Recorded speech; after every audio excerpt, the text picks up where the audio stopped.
반갑습니다. 송지준입니다. 추석을 맞이해서 참 많은 분들이 오랜만에 가족들도 만나고 굉장히 풍성한 한가위를 보내셨을 텐데요. 그런데 이 추석을 맞이해서 제가 걱정이 되는 사람들이 좀 있습니다. 어떤 날보다도 마음이 풍성해야 되는 게 한가위인데 어떻게 된 것인지 어떤 날보다도 절망스러운 시기를 보내고 계시는 분들이 계시죠. 바로 민주당입니다. 아니 정말 제가 비아냥거리는 게 아니라 진짜로 걱정이 됩니다.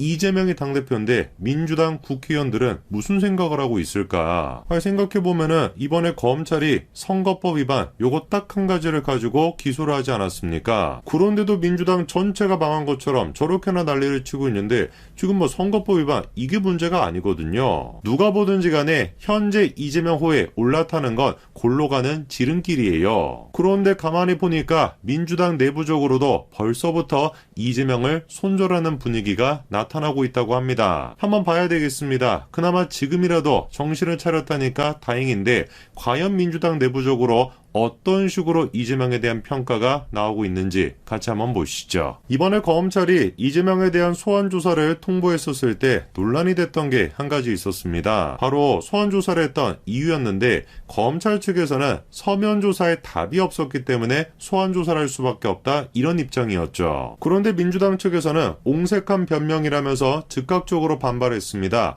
분명히 서면조사에 2건에 응했고 1건은 준비 중인 상황이었다는 거죠. 그러면서 다음과 같이 검찰에 출석 요구서까지도 공개를 했는데 검찰이 피의사실로 적시해놓은 백현동에 대해서는 이미 서면조사에 응했고 대장동 개발 또한 마찬가지로 서면조사에 응한 상태였고 딱 한 가지 김문기 씨와 관련된 서면조사는 준비 중이었는데 검찰이 소환조사를 했다는 겁니다. 그런데 항상 그렇듯이 이재명 측에서 하는 얘기는 꼼꼼하게 단어 하나하나 따져봐야 되지 않습니까? 이번에도 보니까 뭔가 좀 이상한 게 있습니다. 백현동에 대해서 서면조사에 응했다라고 했는데 경기 남부청에 피의자 진술을 제출했다 이렇게 얘기하죠. 그러면 저 얘기는 검찰 측의 서면조사에 응했다라고 하는 얘기가 아니지 않습니까? 실제로 그래서 검찰도 다음같이 얘기하죠. 서면 답변서 2건 중에 1건은 경찰에 낸 거다. 우리한테 답변한 게 아니라는 거죠. 그 다음에 또 이재명 측에서 대장동에 대해서 피의자 진술 및 의견서를 제출했다라고 얘기하고 있는데 검찰은 뭐라고 합니까?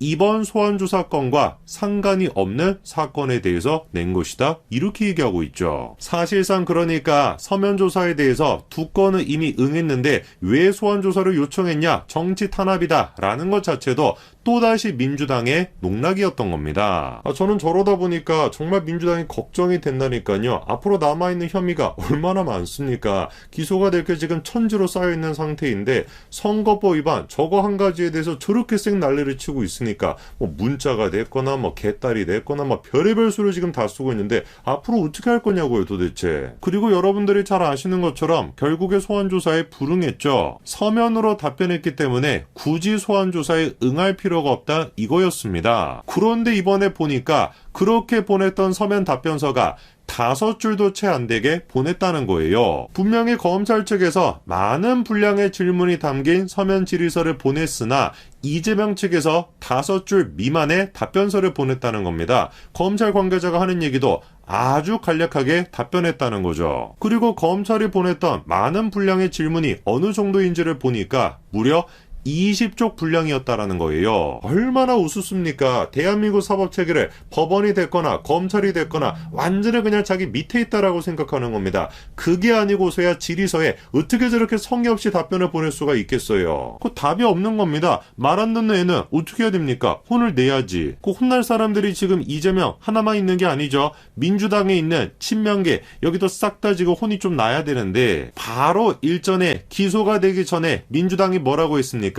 김건희 여사 서면조사에 대해 가지고 국제적 망신이다 이렇게 얘기했습니다. 참 진짜 어이가 없지 않습니까? 김건희 여사가 그때 당시 신분이 뭐였습니까? 대한민국 영부인이었습니다. 그런데 놀랍게도 김건희 여사가 수십 쪽에 달하는 답변서를 냈던 것이죠. 한 나라의 영부인이 50여일 만에 서면 답변서를 낸 거, 그것도 수십 쪽짜리 서면 답변서를 낸 거를 국제적 망신이다 라고 얘기했다면 야당 대표라고 하는 사람이 5줄도 채 안 되는 그런 답변서를 낸 거는 과연 민주당이 뭐라고 얘기할까요? 아니 한번 생각을 해보십시오. 문재인 정부였으면은 영부인이 서면 답변서를 보냈겠습니까? 저는 100% 확신하거든요. 서면 답변서는커녕 수사조차 똑바로 진행이 안 됐을 겁니다. 뭔 놈의 수사를 진행하려고 해도 필요한 서류를 대통령 기록관으로 보내놔가지고 뭐 수사를 똑바로 못하지 않았습니까? 그랬다가 드디어 최근에 검찰이 대통령 기록관에 대한 압수수색을 진행을 했죠. 서해 공무원 피격 사건이 됐거나 북한 어민 강제 북송 사건이 됐거나 무려 2차례 가까이나 압수수색을 진행했습니다. 그런데 보니까 그때도 또 논란이 있었다라고 합니다.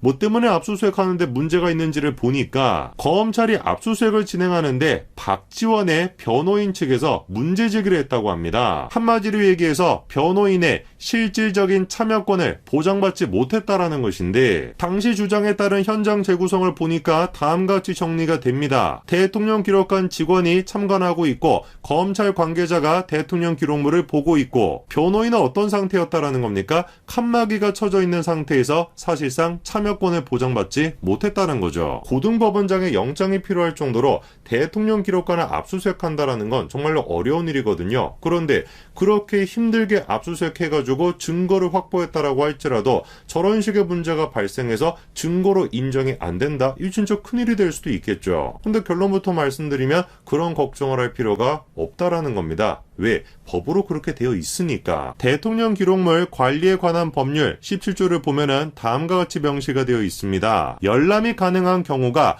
관할 고등법원장이 대통령 기록물에 대해서 영장을 발부했을 경우 그때 열람이 가능하다라는 거죠. 당연히 그러면 법에 따라서 변호인 또한 다른 기록물은 몰라도 대통령 기록물 같은 경우는 볼 수가 없다라는 뜻이죠. 그래서 대통령 기록관 관계자 또한 마찬가지로 대통령 기록물 관리법에 따르면 변호인의 열람을 허용할 수 있는 규정이 없다는 겁니다. 진짜 저런 거를 보면은 이재명의 민주당이 됐거나 문재인의 민주당이 됐거나 하나같이 어이가 없는 거 아닙니까? 아까 전에 제가 또 뭐 불쌍하다라고 얘기했는데 안 불쌍해 취소하겠습니다. 뭐 어이가 없어가지고 화가 날 정도입니다. 국민이 그렇게 피격당할 때 눈 뜨고 모른 척하고 있었으면은 지금이라도 최소한의 양심이라도 있으면 가만히라도 있어야 되는 거 아닙니까? 참으로 진짜 다시 생각해봐도 문재인 정권은 대한민국에 결코 없었어야 되는 그런 정권이었는데 뭐 어디서 갑자기 막 이재명 같은 인간이 나타나가지고 더 지금 심해졌어요. 그러니까 그 민주당조차도 이재명에 대해서 이런 얘기가 나오는 겁니다.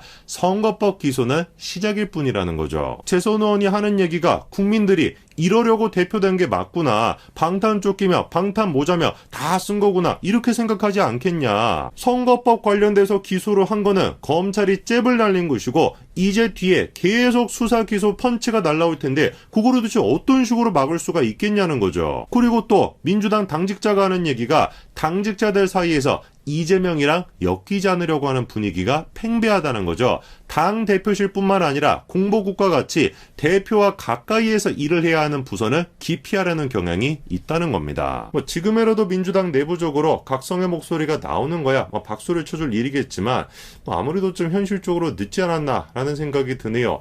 아까 전에 얘기가 나온 것처럼 선거법 위반 혐의는 글자 그대로 잽인데 앞으로 있을 펀치는 어떻게 막을 겁니까 도대체. 그나마 민주당이 사는 길은 하루빨리 이재명을 민주당에서 쫓아내는 것인데 과연 그거를 민주당이 할 수 있을지 한번 지켜봐야 되겠습니다.